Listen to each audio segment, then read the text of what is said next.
Assalomu alaykum. Suv ta'minot aksiyadorlik jamiyati axborot xizmatining Ekonom va Novator rusumli suv hisoblagichlardan foydalanish taqiqlanishi yuzasidan rasmiy bayonoti.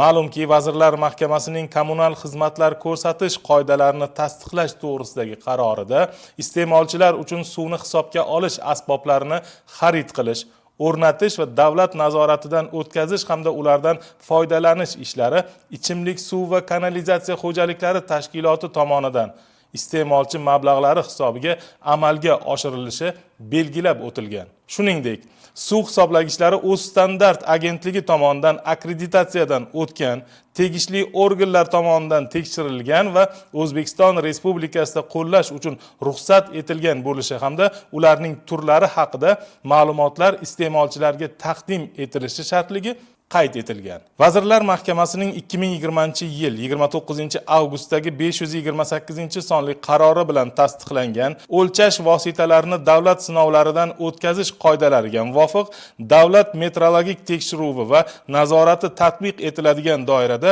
O'zbekiston Respublikasining o'lchash vositalari davlat reyestriga kiritilgan, tasdiqlangan turdagi o'lchash vositalarini qo'llashga ruxsat beriladi. Bugungi kunda iste'molchilar tomonidan suv hisoblagichlarini o'z mablag'lari hisobiga sotib olish va suv ta'minoti korxonasi xodimisiz o'rnatish holatlari kuzatilmoqda.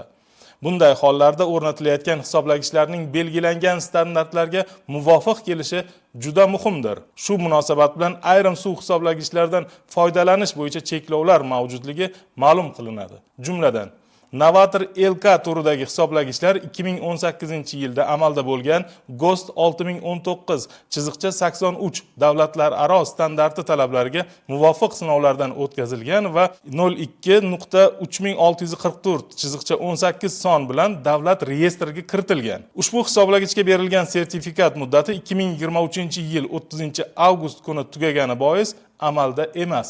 Ekonom turidagi hisoblagichlar 2016-yil 30-iyunda 02.3251-16 son bilan davlat reyestriga kiritilgan bo'lib, 2020-yil 10-iyulda amal qilish muddati tugagan. Shuningdek, Ekonom SV turidagi hisoblagich uchun 2024-yil 29-noyabrga qadar muddat belgilangan. Hozirgi vaqtda mazkur hisoblagichlar amaldagi milliy standart talablari bo'yicha sinovdan o'tkazilmagan. Ma'lumot o'rnida Toshkent shahar texnik jihatdan tartibga solish sohasida nazorat inspeksiyasi tomonidan o'tkazilgan tekshiruvlar natijasida Rossiyada ishlab chiqarilgan Ekonom va Ukrainada ishlab chiqarilgan Novator rusumli hisoblagichlar amaldagi standart talablariga javob bermasligi aniqlandi.